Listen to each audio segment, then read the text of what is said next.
Warahmatullahi wabarakatuh. Innal hamdalillah nahmaduhu wa nasta'inuhu wa nastaghfiruhu wa nastahdihi wa na'udzu billahi min shururi anfusina wa min sayyiati a'malina man yahdihillahu fahuwal muhtadi wa man yudlil falan tajida lahu waliyyan mursyida. Asyhadu an la ilaha illallah wahdahu la syarika lah wa asyhadu anna Muhammadan abduhu wa rasuluh. Qala Allah Ta'ala fi kitabihil karim, ya ayyuhalladzina amanu taqullaha wa qulu qawlan sadida yuslih lakum a'malakum wa yaghfir lakum dhunubakum wa may yuti'illaha wa rasulahu faqad faza fawzan 'azima. Ma'asyiral mu'minin rahimani wa rahimakumullah. Alhamdulillah, kita bersyukur pada Allah Azza wa Jalla dengan segala kenikmatan yang Allah berikan kepada kita semua. Kenikmatan yang Allah kasih kepada kita semua diantaranya mudahkan melakukan amal saleh. Karena timbangan kelak yang Allah janjikan berupa timbangan kebaikan dan keburukan merupakan sebuah kebenaran. Dan tolak ukur seseorang itu dianggap sebagai orang yang beruntung kelak ketika amal saleh mereka diterima oleh Allah dan timbangan amal kebaikan mereka lebih besar daripada keburukannya. Sebagaimana Allah Subhanahu wa taala berfirman dalam surat Al-A'raf ayat 8, Allah mengatakan wal waznu yawma idzinil haq. Timbangan itu pada hari kiamat merupakan sebuah kebenaran, keadilan. Faman thaqulat mawazinuhu faulaika humul muflihun. Barang siapa timbangan kebaikannya itu lebih berat, maka mereka adalah orang-orang yang beruntung. Ayat ini juga menunjukkan di satu sisi yang lain, manusia itu gak lepas dari salah. Ada dosa-dosa yang mereka lakukan. Karena kita ini adalah manusia, bukan malaikat. Salawat dan salam kepada Nabi Muhammad sallallahu alaihi wasallam, khairul anbiya'i wal mursalin. Sebagai nabi dan sebagai rasul. Ma'asyiral mu'minin rahimani wa rahimakumullah. Kita kalau bicara masalah keberuntungan dalam hidup, ulama menjelaskan keberuntungan itu gak akan pernah bisa diraih kecuali diantaranya dengan iman dan amal saleh. Karena Allah Subhanahu wa ta'ala menjelaskan di dalam surat Al-Baqarah ayat 5, ulaika ala hudam min rabbihim wa ulaika humul muflihun. Orang yang dikasih petunjuk itu mereka yang beriman dan juga beramal saleh. Bangun keimanan pakai apa? Nuntut ilmu. Makanya orang-orang yang berilmu itu dikasih derajat keimanan yang jauh lebih tinggi. Ya, yarfa'illahu alladhina amanu minkum walladhina utul ilma darajat. Jelas nih ayat. Artinya ayat ini menunjukkan orang-orang yang menuntut ilmu, bahkan kalau Allah sayang sama kita, barometernya bukan dibanyakin harta, tapi dikasih kesempatan sebanyak-banyaknya, dimudahin buat menuntut ilmu. Itu tandanya berarti kita ngerasa Allah sayang sama kita. Bukan barometernya seberapa besar duit yang kita dapat. Karena orang kadang-kadang tahu dalil tapi lupa praktek. Apa dalilnya? May yuridillahu bihi khairan yufaqihu fiddin. Ini hadis sering lewat kan. Tapi prakteknya kita masih ngukur kebaikan dengan seberapa besar rizki duit yang kita dapat. Kalau hari ini dapat fulusnya banyak, maka berarti Allah subhanallah lagi banyak nih ngasih saya keberuntungan. Ngerasanya itu sebagai sebuah keberuntungan. Padahal Allah coba hambanya dari dibanyakin harta. Jadi ujian yang sebenarnya itu harta. Paham? Makanya siapa yang sadar mereka? Orang-orang yang nuntut ilmu sadar nih ujian. Tapi kalau nggak paham, mereka nggak tahu ilmunya, mereka nggak sadar dikira anugerah. Makanya banyak orang yang kemudian ketipu, ngerasa ini, berarti kalau ilmu duitnya nggak banyak, oh berarti hari ini lagi nggak beruntung. La haula wala quwwata. Padahal Allah kasih sehat, dikasih lancar hidup itu rizki ya ikhwah. Jangan ditutup, itu yang malah yang besar. Kemudian juga Allah Subhanahu wa taala menjelaskan dalam surat Al-Hajj ayat 77, Allah mengatakan, "Ya ayyuhalladzina amanu." Allah perintahkan wahai orang-orang yang beriman. Apa perintahnya? Irka'u wasjudu wa'budu rabbakum waf'alul khaira la'allakum tuflihun. Allah katakan, ruku kalian, sujud kalian, beribadahlah kalian kepada Allah, lakukan kebaikan. Ini yang disebut semua amal soleh. Tapi yang dipanggil siapa? Yang beriman. Karena mereka yang beriman, mereka yang bisa praktik sama semua perintah. Tapi begitu imannya nggak ada, makanya kita kalau sudah mulai ragu sama Allah, ibadah kita tinggal jadi beban. Cuman sisa beban toh. Orang kalau sudah ngelakuin capek, beban, sisanya yang terjadi apa? Rasa bosen, sumpah. Jadi begitu ibadahnya jalan, tapi sumpah. Akhirnya Allah gambarin mereka di dalam surat Al-An'am ayat 125. Wa may yurid ayyudillahu yaj'al sadrahu dayiqan haraja ka'annama yas'adu fis sama. Nauzubillah min dzalik. Ya ikhwah, coba dibayangkan kenapa Allah gambarkan orang yang dijauhkan dari hidayah, yang disebut disesatin sama Allah, kayak orang yang dadanya sesek sempit mendaki ke langit. Tahu maksudnya apa? Allah buat kelihatannya dia taat, tapi dia sebenarnya tidak mampu ibadah. Tahu maksudnya nggak mampu? Disebutkan di dalam tafsir Ibnu Katsir, dikatakan oleh Al-Imam Ibnu Jarir At-Tabari, Allah gambarkan hati orang-orang yang ingkar sama Allah, yang disesatin tadi, kayak orang yang mendaki ke langit tapi dia nggak pernah bisa mampu. Kita bisa nggak ke langit daki? Naik ke langit tanpa apa-apa, bisa nggak? Yang ada tambah naik tambah sesak. Sama. Yang ada kalau kita sudah ibadah, bukan karena Allah, tambah ibadah, tambah susah, tambah sumpah. Kalau sudah seperti itu, ibadah cuma sekedar penggugur kewajiban. Kelihatan tuh, habis sholat, assalamualaikum langsung pergi. Oh, orang kalau sudah seperti itu, ya begitu selesai ibadah rasanya gimana? Lega. Banyak apa sedikit yang kayak gini? Banyak. Berarti mereka lagi posisi dekat sama Allah atau jauh? Jauh. Jangan pernah katakan kita bahagia. Bohong. Kita lagi jauh dari Allah kalau kita habis ibadah mengatakan lega. Karena kita mengatakan secara tidak langsung, saya lagi menyelesaikan beban hidup. Yaitu apa? Ibadah. Saya habis selesai dari beban hidup. Secara tidak langsung diceritakan makan. Ini kalau mau jujur-jujuran. Ini ngerinya orang kalau sudah mulai jauh dari yang namanya keimanan. Maka amal solehnya, dohirnya melakukan, tapi aslinya mereka tidak melakukan amal soleh. Jelas? Oke. Lanjut. Ma'asyarul mu'minin rahimani wa rahimakumullah.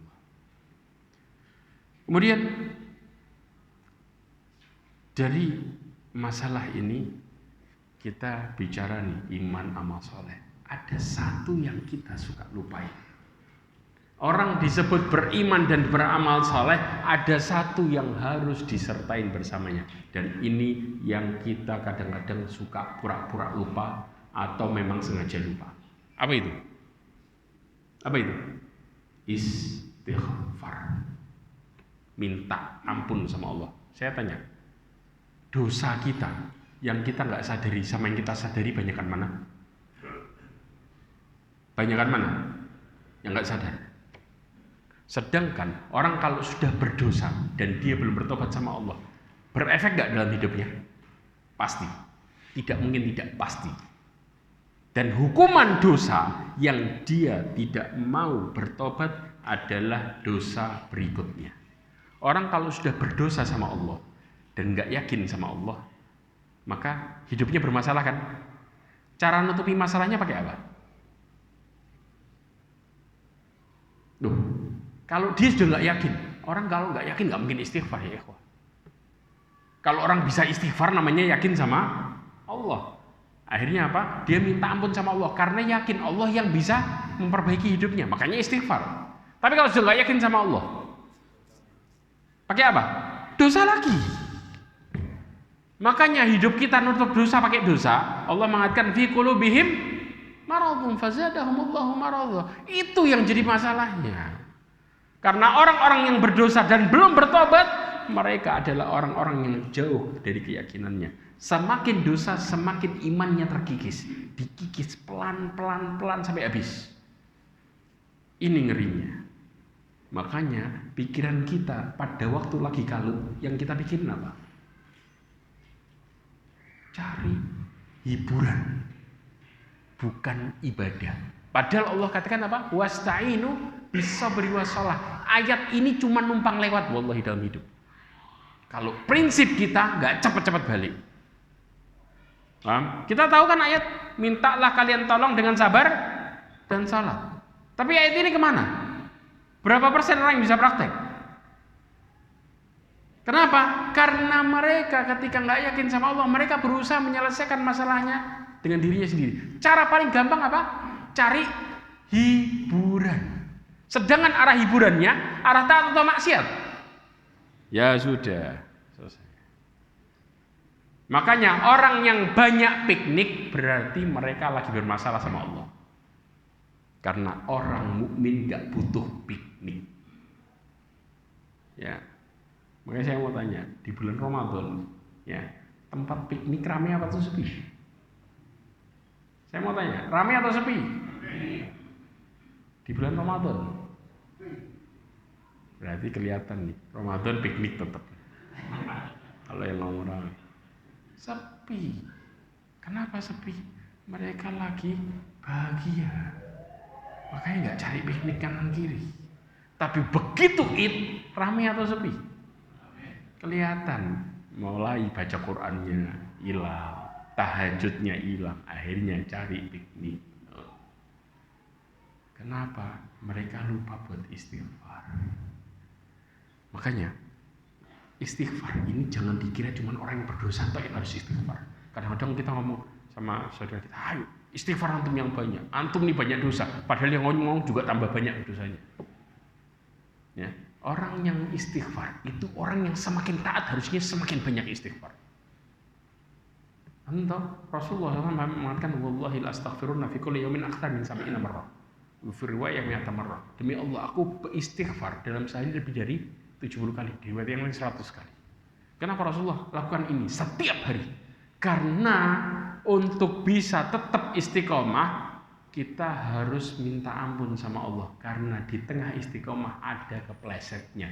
Karena kita ini manusia yang tidak bisa terhindar dari dosa. Makanya istighfar itu harus jalan dengan amal saleh juga. Disebutkan ya di dalam surat Fussilat. Coba perhatikan ayat ini baik-baik. Allah Subhanahu wa taala berfirman dalam surat Fussilat ayat 6. Ya, qul innama ana basyarum mithlukum yuha ilayya annama ilahukum ilahu wahid. Fastaqimu ilaihi wastaghfiru. Allah katakanlah Muhammad bahwasanya aku hanyalah seorang manusia seperti kalian. Diwahyukan kepadaku bahwa Tuhan kalian, Rabb kalian adalah satu, yaitu Allah Azza wa Jalla yang Maha Esa.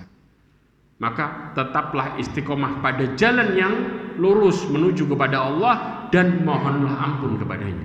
Al-Imam Ibnu Rajab Al-Hambali di dalam kitabnya Lataiful Ma'arif menyebutkan istiqomah ya, dan mintalah ampun kepada Allah merupakan isyarat bahwasanya seringkali ada kekurangan dalam istiqomah. Ya, makanya untuk menutupi kekurangan itu yaitu dengan beristighfar. Kita kalau ibadah, apakah kita yakin ibadah kita bakal sempurna. Buat nutupin kekurangan pakai apa? Istighfar. Selesai sholat yang pertama kayak Rasulullah suruh ucapkan apa? Istighfar. Jelas. Dan bahkan dikatakan istighfar itu sendiri mengandung taubat dan istiqomah. Kata Imam Ibnu Rajab, orang yang istighfar itu dia istiqomah. Dengan cara apa? Taubat. Dan juga mereka melakukan istiqomah yang sebenarnya. Karena orang istiqomah nggak lepas dari istighfar. Begitu istighfarnya turun, istiqomahnya juga anjlok. Ini yang buat kita tobat balik. Karena nggak sadar solusinya. Begitu balik buruk, paham ya? Buat tobat lagi setengah mati. Ingat, begitu kita mau ada indikasi, ya, setiap taat iringi dengan minta ampun. Karena banyak amal yang kurang. Kemudian sekarang makna istighfar secara benar. Karena selama ini yang kita pahami, istighfar adalah minta ampunan, bukan sekedar itu saja. Imam Ibnu Qayyim menjelaskan secara gamblang. Ada orang yang mengatakan istighfar itu adalah orang meminta supaya dosanya ditutup. Betul enggak? Ini salah gede. Ya. Istighfar itu diambil dari kata al-mighfar. Tahu mighfar? Mighfar itu, ya, kalau kita bilang apa namanya? Topi perangnya orang. Topi perang itu disebut dengan apa? Mighfar.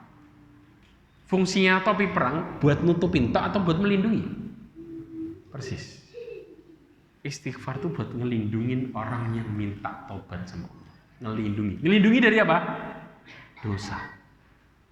Makanya ya Ibnu Rajab Al-Hambali menjelaskan wal istighfar talabul maghfirah. Istighfar itu minta ampun. Sedangkan ampunan itu hiya wiqayatu syarrid dunub ma'asitriha, yaitu orang yang dijaga dari akibat buruknya dosa disertai dengan dosanya ditutup.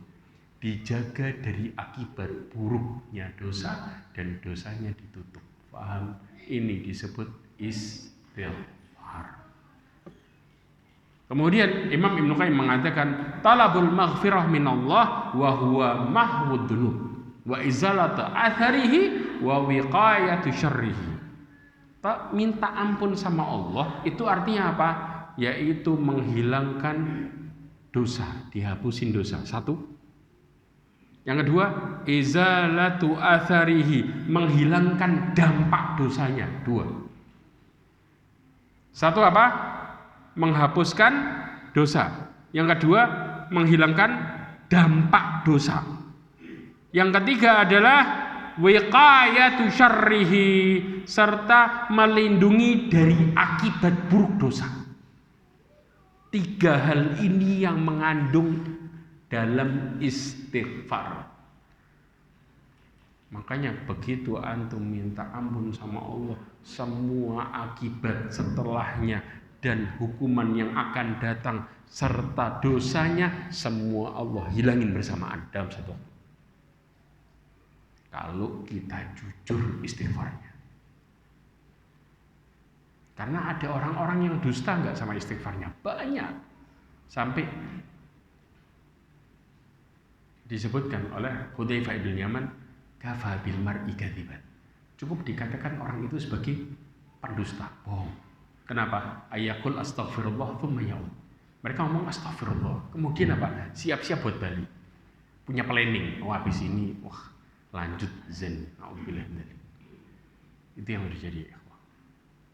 Kemudian apa? La kama dhannahu ba'dun nas annaha sitr. Fa inna Allah yasturu ala man la yaghfar lahu, ya, ala man yaghfir lahu wala man la yaghfir lah. Dikatakan tidak sebagaimana kebanyakan orang yang mengatakan bahwa istighfar itu cuma nutupin dosa aja. Karena Allah itu nutupin dosa bagi yang minta ampun sama yang nggak minta ampun. Betul nggak? Kita kalau nggak minta ampun, memangnya dosa kita langsung kelihatan? Nggak kan? Nggak minta ampun pun ditutupin sama Allah. Karena ditutupin dosa, itu orang yang nggak minta ampun nggak ditutupin sama Allah dosanya. Tapi kalau Allah mau dibuka. Tapi kebanyakan apa? Ditutupin enggak? Ditutupin. Ini yang terjadi. Makanya kemudian haqiqatuha wiqayati syarri dzunub minhu al-maghfar wa minhu al-maghfar. Kemudian dikatakan apa? Intinya adalah ketika seorang dilindungi dari buruknya dosanya, efek buruk dari dosanya, itu yang disebut dengan maghfirah sebenarnya. Karena istilah maghfar ya, yang buat melindungi kepala dari ancaman kayak topi besi, itu disebut dengan apa? Maghfar. Orang pakai perang kan pakai itu. Buat apa? Bukan cuma penutup toh, tapi buat pelindung. Antum pakai helm, ya, cuman sekedar gaya-gayaan atau buat keamanan? Gak mungkin antum bilang penutup toh. Kalau antum menutup ngapain pakai helm? Topi cukup, gitu loh nggak? Kalau buat tutup, makanya dikatakan ya bahwa imamah itu bukan disebut maghfar. Kopiah nih, ini bukan disebut maghfar karena dia penutup. Makanya orang minta ampun itu bukan sekedar ditutupin dosanya kayak orang pakai imamah, enggak. Tapi mereka dilindungi dari efek-efek yang terjadi. Kemudian kenapa kita harus istighfar? Antum lihat ya ikhwah, ada beberapa keutamaan istighfar yang kadang-kadang kita skip, kita lewatin. Yang pertama, pegang nih baik-baik. Orang yang istighfar, begitu dia mengatakan astaghfirullah, itu merupakan doa yang terbaik. Antum kalau bicara sama Allah, hal yang paling Allah senangi dari hambanya apa? Tobat. Hal yang paling Allah senangi dari permintaan hambanya adalah tobat. Jadi dari semua permintaan yang kita ucapkan, yang paling Allah senang didengar dari hambanya adalah kata-kata, ya Allah saya minta ampun. Kenapa? Syekhul Islam Ibnu Taimiyah mengatakan fasyahadatu alla ilaha illallah bisidq wa yakin tudhibu syirka al-kullah. Dikatakan bahwa syahadat la ilaha illallah dengan jujur dan keyakinan itu menghilangkan semua kesyirikan. Jelas? Orang nyebutin syahadat tuh syiriknya efeknya hilang semua. Kemudian dikatakan kullahu, semua diqqahu, yang sampai yang kecil, wajillahu ya, khata'ahu wa amdah ya, sampai yang kemudian enggak sengaja ataupun yang disengaja, yang kecil ataupun yang besar, awwalahu wa akhirahu, yang pertama sampai yang terakhir, semuanya Allah hapusin. Dari ketika dia mengatakan la ilaha illallah ya. Kemudian wa ta'ti ala jami'i sifatihi, kemudian wa khifayahu wa daqa'iqahu wa istighfar yamhu ma baqiya atharatihi. Kemudian secara garis besar ketika orang mengucapkan syahadat itu, maka dia akan mengenai seluruh sifat kesyirikan, baik yang tersembunyi ataupun yang halus. Tapi istighfar menghapus sisanya. Karena orang syirik itu masih ada sisanya enggak? Masih ada sisa-sisa keyakinan sedikit-sedikit. Enggak langsung hilang. Sisanya dihapus pakai apa? Istighfar. Jadi secara garis besar sampai dikatakan ketika orang mengatakan syahadat, maka menghapuskan asal syirik. Syirik ini punya cabang enggak? Cabangnya apa? Apa cabang syirik? Maksiat secara umum itu cabangnya syirik. Orang kalau sudah maksiat, ingkar enggak dia sama Allah? Mengakui Allah enggak dengan baik? Itu cabangnya syirik. Dan cabangnya syirik dihapuskan dengan apa? Istighfar. Ini bicara pentingnya istighfar di tengah istiqomah. Ya. Jadi efek sisa yang kecil-kecil yang kadang-kadang antum nggak sadarin, itu akan terhapus ketika antum mengatakan astagfirullah. Jadi antum nggak cukup pakai apa? La ilaha illallah. Jelas di sini. Kemudian yang kedua, istighfar itu bukan sekedar doa, tapi semua kebaikan datang dari istighfar. Antum bisa gampang istiqomah, antum bisa gampang untuk takut tentang dosa, antum bisa kepingin dekat sama Allah. Semua itu terjadi ketika antum semakin banyak istighfar. Kenapa? Karena Allah Subhanahu wa taala mengatakan ayat ini berbicara kepada kaumnya Nabi Nuh yang syirik. Paham? Maka Nabi Nuh mengatakan, ya, para ulama tafsir menjelaskan masalah ayat ini bahwa kalau kalian mau dapat balasan kontan, karena selama ini orang susah dekat sama Allah karena ngerasa balasannya nggak kontan. Betul nggak? Ya kan? Maka kemudian dikasih tahu, kalau kalian mau balasan kontan dari Allah, istighfar. Makanya Allah mengatakan apa? Faqultu astaghfiru rabbakum innahu kana ghaffara yursilis samaa 'alaikum midrara wa yumditkum bi amwalin wa banin wa yaj'al lakum jannatin wa yaj'al lakum anhara. Semuanya urusan dunia atau akhirat. Turun hujan, dapat anak, dapat harta, mengalir sungai, kemudian tumbuh kebun. Urusan dunia atau akhirat? Semua dunia. Maka Nabi Nuh ngasih tahu ke kaumnya yang syirik tadi, balik sama Allah, istighfar, Allah kasih kontan. Kalau kalian mau kontan dunia, Allah kasih. Makanya yang disebutin sama Nabi Nuh semuanya dunia. Ini nggak ada akhiratnya, semuanya sebutinya balasan dunia semua. Makanya dari ayat ini ya ikhwah, sering kenapa orang mau balik sama Allah itu rasa-rasan. Satu masalah, kita suka suudon. Suudonnya di mana? Suudonnya adalah ketika seseorang bertakwa, mereka ngerasa balasan Allah cuman akhirat, itu suudon. Berarti antum buruk sangka sama Allah. Allah balas dunia akhirat. Dalilnya apa? Ini dalilnya.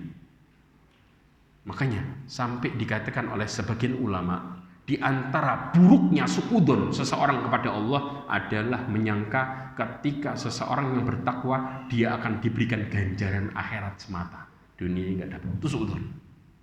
Kenapa? Karena telah jelas firman Allah bahwa orang yang bertakwa mendapatkan ganjaran dunia juga. Makanya disebutin nikmat dunia yang 5 tadi semuanya dunia. Gak dibicarain sama Allah akhiratnya, dunia semua. Paham di sini? Makanya datang banyak kebaikan dunia karena apa? Istighfar. Antum makan mudah. Kan kita pikirannya kalau ibadah rizkinya lancar. Ya sudah, istighfar yang banyak. Lancar. Masalah antum selesai. Tapi yang jadi permasalahan, orang kalau sudah maksiat suruh istighfar, gampang apa berat? Bahkan istighfarnya, ayo istighfar. Iya. Astagfirullah. Dikeras-kerasin lagi. Seakan-akan dia sudah istighfar. Kalau orang sudah seperti ini, maka istighfarnya dusta. Ya, kayak antum, ke orang tua antum, bisa nggak? Saya minta maaf. Gimana orang tua antum? Ini anak kurang ajar. Minta maaf, ngomongnya nggak baik-baik. Na'udzubillah min dzalik ya ikhwah. Kita kadang-kadang nggak terasa itu.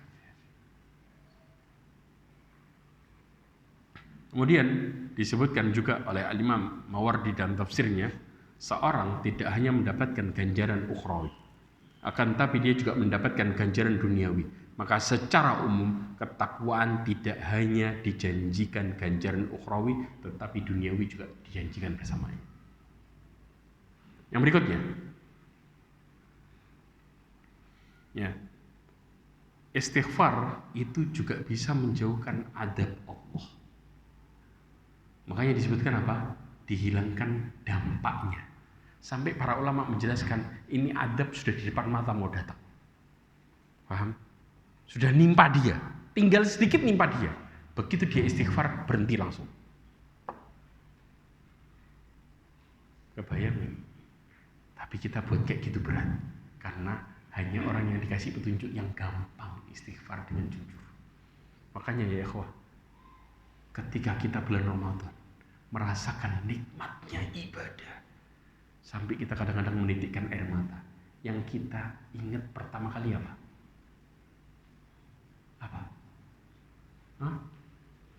Dosa.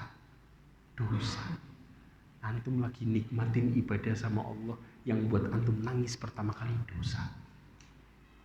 Karena selama ini antum terhalang dari jalannya ibadah ya karena itu. Makanya di saat antum mulai mengatakan astagfirullah, ya Allah ampuni saya. Orang-orang yang mereka berzikir kepada Allah, ya Allah Subhanahu wa taala mengatakan apa? Inna fi khalqis samawati wal ardi wa ikhtilafil laili wan nahari laayatin liulil albab. Siapa yang mereka sadar? Subhanallah. Allah kalau sudah kasih hambanya kesadaran hidup, ya, mereka sadar penciptaan langit bumi, siang malam itu ada kenikmatan, anugerah di situ. Siapa yang bisa menyadari? Alladzina yadhkurunallaha qiyaman wa qu'udan wa 'ala junubihim.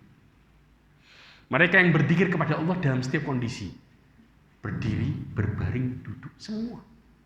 Ya, wa yatafakkaruna fi khalqis samawati wal ard, mulai memikirkan tentang penciptaan langit dan bumi. Mulai dia mengatakan Rabbana ma khalaqta hadza batila. Ya Allah, ternyata Kau menciptakan ini enggak sia-sia. Faqina adzabannar, minta ampun dia. Jauhkan kami dari api neraka. Paham di sini? Maka di saat kita mulai balik sama Allah, yang kita ingat adalah dosa. Maka inilah pentingnya. Di situ Allah ngasih isyarat kepada kita, istighfar yang banyak. Harusnya kita ketika mengaku sebagai orang yang beriman dan ingin istiqomah, harusnya nggak berhenti dari istighfar. Ya. Kemudian sampai Allah Subhanahu wa taala mengatakan, ya, Allah katakan, entah apa? Ayat Al-Anfal ayat 33. Para ulama menjelaskan tentang masalah ini bahwa orang yang beriman itu punya dua keberuntungan. Dia terjaga gara-gara dua hal. Allah nggak ngasih adab dia gara-gara dua. Yang satu sudah habis, tinggal satu. Apa itu? Allah katakan, wa ma kana Allahu mu'adzibahum. Yang tinggal satu yang ini, wahum yastaghfirun. Coba dibuka Al-Anfal ayat 33. Baca artinya dengan baik. Antum dengerin baik-baik. Allah kasih keberuntungan orang mukmin. Allah nggak nimpain adab karena dua alasan. Satunya sudah nggak ada, tinggal yang satu. Yang satu, begitu kita berhenti, habis hidup kita. Apa kata Allah? Tetapi Allah tidak akan menghukum mereka selama engkau Muhammad berada di antara mereka, dan tidaklah pula Allah akan menghukum mereka sedang mereka masih memohon ampun. Nah, keberuntungannya apa? Selama ada Rasulullah. Pertanyaannya, Rasulullah masih ada atau sudah nggak ada? Sudah nggak ada. Keberuntungan yang kedua, selama mereka minta ampun. Kalau selama kita minta ampun, Allah nggak hukum. Begitu kita nggak minta ampun, habis. Berarti kaum yang kena adab di dunia, kena bencana, kira-kira minta ampun nggak? Nggak. Karena Allah katakan, wa ma kana Allahu mu'adzibahum wa hum yastaghfirun. Begitu dia nggak minta ampun, berhenti dari istighfar, kena adab. Dosanya banyak. Paham di sini? Antum cek, jangan jauh-jauh. Karena selama mereka minta ampun, Allah nggak ada. Begitu minta ampunnya berhenti, kena mereka. Sampai para ulama tafsir menjelaskan dua keberuntungan, yang satu sudah habis, tinggal yang satu. Kalau yang satu habis juga, selesai sudah. Makanya ini alasannya. Makanya sampai kemudian, bagaimana dengan syaitan yang menyebabkan kita lupa? Syaitan itu berjanji dan Allah juga berjanji. Ingat baik-baik, apa janji syaitan? Rasulullah mengatakan dalam hadisnya, hadis qudsi, riwayat Imam Ahmad Tabrani, ya. Kemudian dikatakan, inna syaitan qala, syaitan itu mengatakan, wa izzatika ya Rabbi la abrahu aghwi ibadaka madamat arwahuhum fi ajsadihim. Dia mengatakan, demi kemuliaanmu, istilahnya syaitan mengatakan, wallahi, wahai Allah, ya Rabbku, aku akan senantiasa menyesatkan hambamu selama arwahnya masih ada di jasadnya. Selama dia hidup, aku bakal sesatin. Allah juga bersumpah, jawab sumpahnya syaitan dengan mengatakan, ya, wa izzati wa jalali, demi kemuliaanku, Kata Allah Azza wa Jalla, dan keagunganku, la azalu aghfiru lahum mastaghfaruni. Aku akan senantiasa ngampuni mereka selama mereka tobat. Sumpah Allah. Selama tobat tak ampuni apapun dosanya. Setan mengatakan apa? Selama ada rohnya saya goda. Berarti cara nyelesain godaan setan pakai apa? Istighfar. Lurus tuh, kenceng hidup kita. Mulai berhenti istighfar, sisa godaan setan. Belok. Maka jangan remehin istighfar.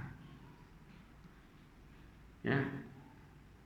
Makanya Allah Subhanahu wa taala memanggil orang yang tadi belok. Tahu nggak?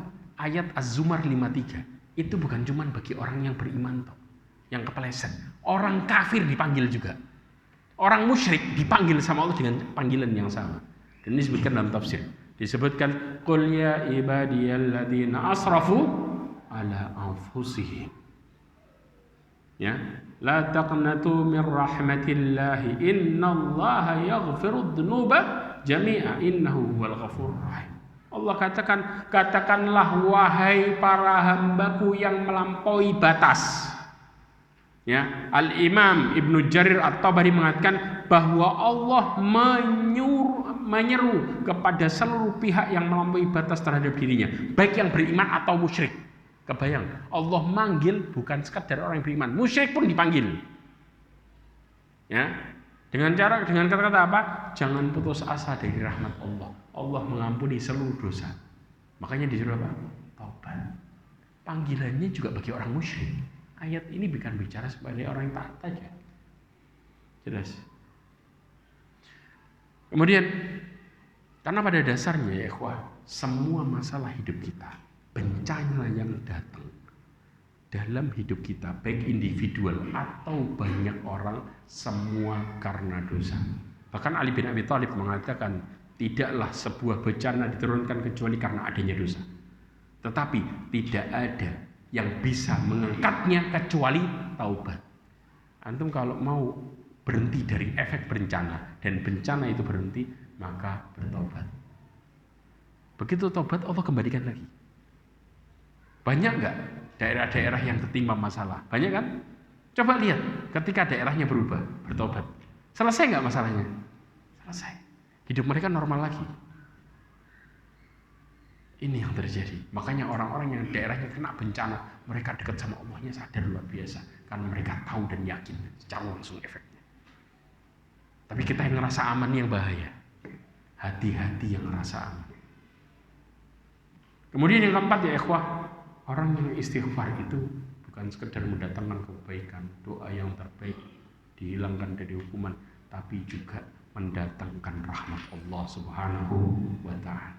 Karena Allah mengatakan dalam surat An-Naml ayat 46, ya, laula tastaghfirunallaha la'allakum turhamun. Allah mengatakan hendaklah kamu meminta ampun kepada Allah supaya kalian dapat rahmat. Makanya Allah mengatakan innallaha ghafurur rahim. Allah tempelin rahmat bersamaan dengan maghfirah di banyak ayat. Karena habis antum dapat ampunan, Allah kasih jalan keluar. Ya. Makanya di dalam hadis qudsi, ya, Allah mengatakan apa? Ya ibadiya innakum tukhti'una bil-laili wan-nahar. Wahai hambaku, kalian tuh bakal salah siang malam. Siang malam kalian salah. Wa ana aghfiru dzunuba jami'a. Aku tuh mengampuni seluruh dosa. Fastaghfaruni aghfir lakum. Mintalah kalian ampun kepadaku, aku akan ampuni. Kalian tuh salah siang malam kata Allah. Pasti. Makanya Syekh Albani mengatakan semua manusia itu pasti bersalah.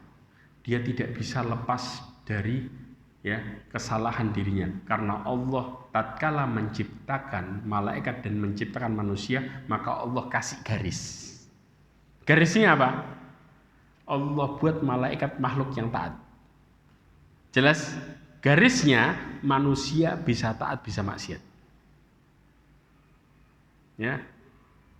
Allah mengatakan apa? Fa'alhamaha fujuraha wa taqwa. Karena jiwa kita ada dua sisi. Sisi buruk, sisi baik. Tapi kita diperintahkan buat apa?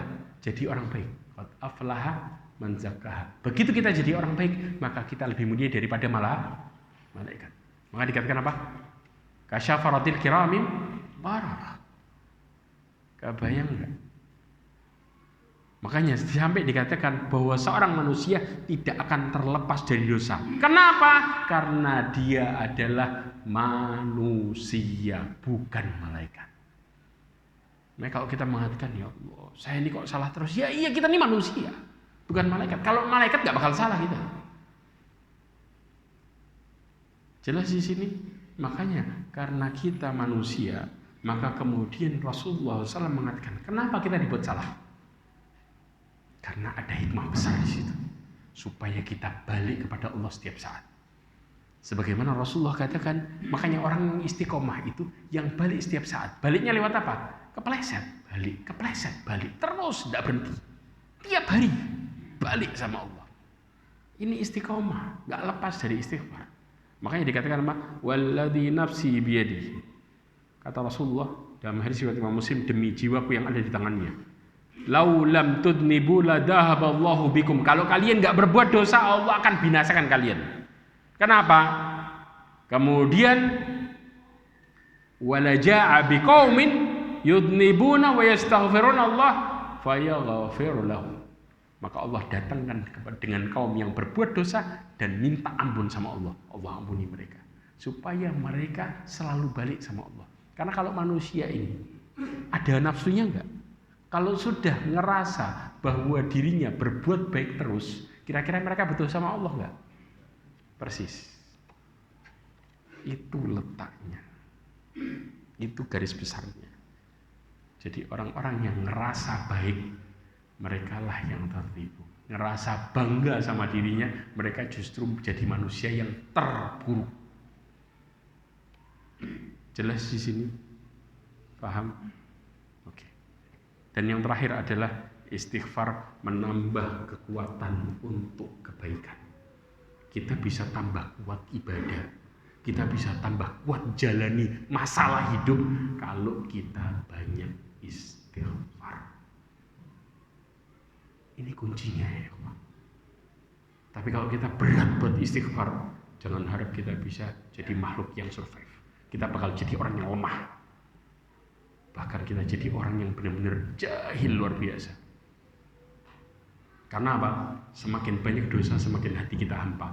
Kayak orang yang kemudian Allah gambarkan apa? Kamathal himari yahmilul asfara. Anda tahu orang yang hampa hatinya, dia tahu jalan keluarnya tapi nggak bisa praktek. Saya mau tanya, orang-orang yang maksiat, tahu nggak dia salah? Tahu kan? Tapi lanjut maksiat. Kayak keledai bawa buku, dia tahu yang dibawa ini baik nggak? Tapi keledai bisa manfaatin nggak? Ya sudah kayak gitu. Orang mengatakan kamu nih paham, kok nggak bisa praktek? Karena hampa hatinya. Udah itu efeknya. Ini ngerinya. Jadi semua masalah kita, kenapa kita nggak bisa praktek? Kenapa berat buat praktek? Karena hati kita kosong. Selama hati kita masih kosong, jangan bicara istiqomah. Di saat itu kita bakal jadi orang yang bodoh. Sampai ditanya, orang kalau sudah hampa sama kalut, ditanya 1 tambah 1 bisa jawab kan? Bisa jawab nggak? Bisa. Kadang-kadang kata bapaknya tanya sama ibunya sana. Ya Allah tinggal jawab 2. Orang masa gitu aja nggak tahu. Bagi orang yang sadar. Kalau orang yang lagi kalut dikasih masalah kecil sepele, anak TK bisa jawab istilahnya seperti itu, dia nggak bisa ngomong.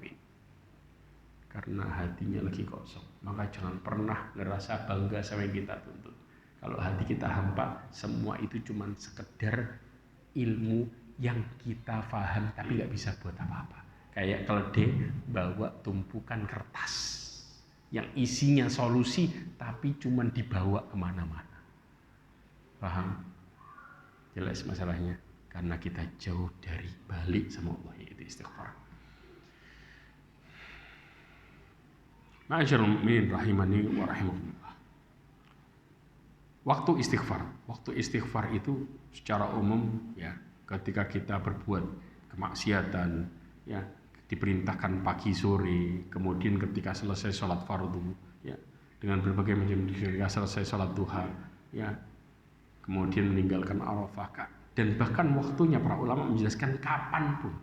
Kenapa? Syekhul Islam Ibnu Taimiyah mengatakan dalam Majmu' Fatwanya, menjelaskan fahuwa yahtaju ilal istighfar ana al-laili wa atrafan nahar. Maka seorang hamba itu perlu istighfar di tengah malam dan bahkan di siang hari. Bahkan bal huwa mutarrun ila daiman minal aqwal wal af'al fil ghawaib wal masyahid. Kenapa? Bahkan dia sangat butuh dalam kondisi darurat terhadap istighfar, baik dalam kondisi perkataan dan perbuatan seluruhnya, dalam kondisi sendiri atau dalam posisi lagi sama orang banyak. Berarti kapan? Setiap saat. Kenapa setiap saat? Dikasih alasannya. Kenapa? Lima fihi minal masalih. Karena istighfar itu banyak manfaatnya. Wajal bil khairat, mendatangkan begitu banyak kebaikan. Wadaf'il madarrat, menolak semua keburukan. Kemudian wa talabuz ziyadah minal quwwah fil a'malil qalbiyah, bahkan minta kekuatan hati sama Allah. Pakai apa? Istighfar. Kekuatan hati, kemudian kekuatan badan, bahkan kekuatan keyakinan dan keimanan, semua digapai dengan istighfar. Berarti kita butuh sama istighfar kapan? Setiap antum dari bangun tidur sampai tidur lagi, antum butuh banyak istighfar. Jelas? Semakin antum dekat sama Allah, semakin antum butuh sama istighfar. Semakin antum mulai kurang istighfarnya, akan semakin mulai menjauhkan kita dari Allah Azza wa Jalla. Mudah-mudahan ini jadi solusi buat kita semua. Maka jangan pernah remehkan istighfar. Ya, ini yang bisa saya sampaikan. Waktunya sudah habis. Break adzan, oke, adzan dulu.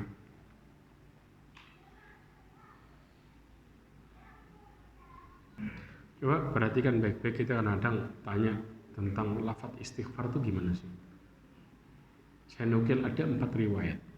Ya. Yang pertama, yang paling simpel itu adalah astaghfirullah. Dan itu kapan Rasulullah baca? Di antaranya dalil adalah ketika selesai sholat. Jadi riwayat Imam Muslim dari Thauban, ya, dikatakan karena Rasulullah sallallahu alaihi wasallam idza insarafa min salatihi istighfara thalatha. Rasulullah itu kalau sudah selesai salat istighfar 3 kali, kemudian mengatakan Allahumma antas salam wa minkas salam tabarakta ya dzal jalali wal ikram. Kemudian Al-Imam Auza'i, ya, dia mengatakan salah satu riwayat tanya wa kaifa istighfar, bagaimana cara Rasulullah istighfar, maka dikatakan astaghfirullah. Itu lafaznya. Ini yang paling simpel. Kemudian ada juga lafaz istighfar dengan apa? Astaghfirullah wa atubu ilaih. Dan ini diriwayatkan oleh Al-Imam Muslim. Ya. Lafaz yang ketiga adalah dengan astaghfirullah alladzi la ilaha illa huwal hayyul qayyum wa atubu ilaih. Ya. Ini ada riwayat ini juga, dan ini diriwayatkan oleh Al-Imam Tirmidzi dan juga Al-Imam Abu Dawud, disesuaikan oleh Imam Al-Albani. Kemudian lafaz yang keempat istighfar itu ada yang mengatakan Rabbighfirli wa tub alayya innaka antat tawwabur rahim. Ya Allah, ampuni aku, ya. Kemudian dan bimbinglah aku untuk bertaubat. Ya, sesungguhnya Engkau Maha penerima taubat dan juga Maha pemberi rahmat. Ya. Inilah yang kemudian lafaz-lafaz yang ada. Banyak lafaz-lafaz yang lain lagi yang dimana terkadang Rasulullah SAW ya membaca ketika selesai salat duha. Apa bacaan Rasulullah? Allahumma ighfirli wa tub alayya innaka antat tawwabur rahim. Itu selesai salat duha. Rasulullah biasanya baca itu. Kemudian juga dimana pernah Rasulullah SAW dengan para sahabatnya ya membaca istighfar ya. Dalam posisi ketika zikir pagi petang juga Rasulullah SAW membaca istighfar yang agak panjang, yang ada yang juga yang pendek. sebagaimana yang diriwayatkan oleh Al-Imam Abu Dawud dan Imam Tirmidzi, ya, dan hadis ini disahihkan oleh Al-Imam Tirmidzi. Wallahu a'lam bishawab. Ya. Cukup insyaallah, ya. Mudah-mudahan apa yang kita pelajari hari ini menjadikan kita semakin mendekatkan diri kepada Allah SWT dan juga semakin dimudahkan untuk memperbanyak istighfar.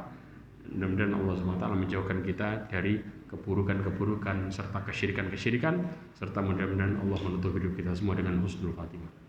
Subhanakallahumma wa bihamdika asyhadu an la ilaha illa anta astaghfiruka wa atubu ilaik. Wa akhiru da'wana alhamdulillah. Assalamualaikum warahmatullahi wabarakatuh.